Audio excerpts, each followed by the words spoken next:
आप सभी लोगों का लर्न टाइपिंग पर स्वागत है। अगर आज के टाइपिंग पैसेज की बात करें तो वो लगभग कल की तरीके से ही था। एक दो नंबर्स आए थे। पैसेज ना तो बहुत इजी था ना हार्ड था, पैसेज नॉर्मल था।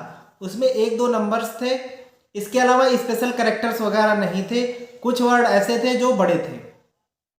और पैसेज कंप्लीट करने के बाद आपको कंटेंट को रीचेक करना है। स्क्रॉल करके अपनी एरर्स को चेक करिए और जहां कमी दिखे उस पर क्लिक करके बैक स्पेस से उसको ठीक कर लीजिए। कंटेंट को रीटाइप नहीं करना है। पिछले दिन कुछ जो है सेंटर्स पे इन्विजिलेटर ने बोल दिया था कि आप रीटाइप कर सकते हैं पैसेज, तो ऐसा भूल के भी मत करिएगा। वो एनटीपीसी का फार्मूला था, लापरवाही की वजह से उन्होंने वही रूल बता दिया होगा इनको। इन्विजिलेटर आपका वो कंटेंट चेक नहीं करेगा, एसएससी चेक करेगी। आप अपनी तरफ से उसमें कुछ भी ऐड नहीं करेंगे, आपका टाइम खत्म हो जाता है।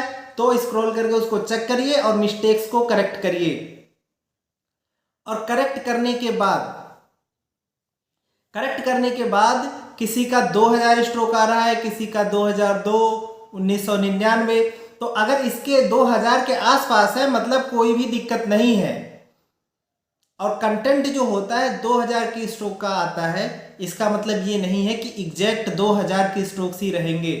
2-4 की स्ट्रोक्स ज़्यादा भी दे सकता है, 1-2 कम भी दे सकता है।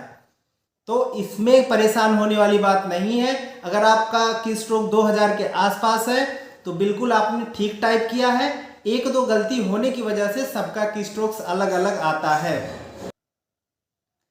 और जिनका की स्ट्रोक 1920, 1930 के आसपास है, इसका मतलब है कि उन्होंने लाइन मिस कर दी है।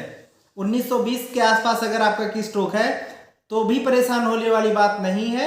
आपकी वो 4% एरर है। 80 स्ट्रोक मीन्स 4% की एरर आपकी मानी जाएगी। और जिन्होंने गलती से कोई लाइन रिपीट कर दी, उनका 2080 या 2100 के आसपास है, उन्होंने भी 4 से 5% की वो एरर कर दी है। इसके अलावा कुछ लोग ऐसे हैं जिनका 1800 हुआ है, 1750 हुआ है, 1900 हुआ है, तो वो लोग भी पास हो सकते हैं। उसके लिए कैटेगरी वाइज हमने पिछले वीडियो में बताया था कि कितने की स्ट्रोक पर और कितनी एक्यूरेसी के साथ आप पास होंगे। ठीक है, तो जिनका भी टाइपिंग नहीं हुआ है वो प्रैक्टिस करते रहे। पैसेज नॉर्मल है। और आप लोग कंप्यूटर का पेपर ठीक आ रहा है तो कंप्यूटर का रिव्यू वगैरह चैनल्स पर देख लीजिए। टाइपिंग के साथ साथ कंप्यूटर भी पढ़ के जाइए, उसको भी क्वालिफाई करना जरूरी है। और आज भी कुछ लोगों को जिनका कीबोर्ड बहुत हार्ड मिल गया था उनकी स्पीड थोड़ा सा डाउन हुई है।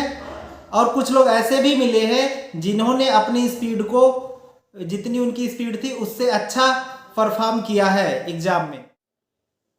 और सभी लोग एग्जाम देने जाइए, की स्ट्रोक कितने भी है आप अपना एग्जाम में बेस्ट देने की कोशिश करिए।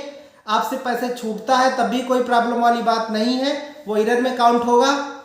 तो सभी लोग टेस्ट देने जाइए पॉजिटिव माइंडसेट के साथ। आप सभी को बेस्ट ऑफ लक। जय हिंद।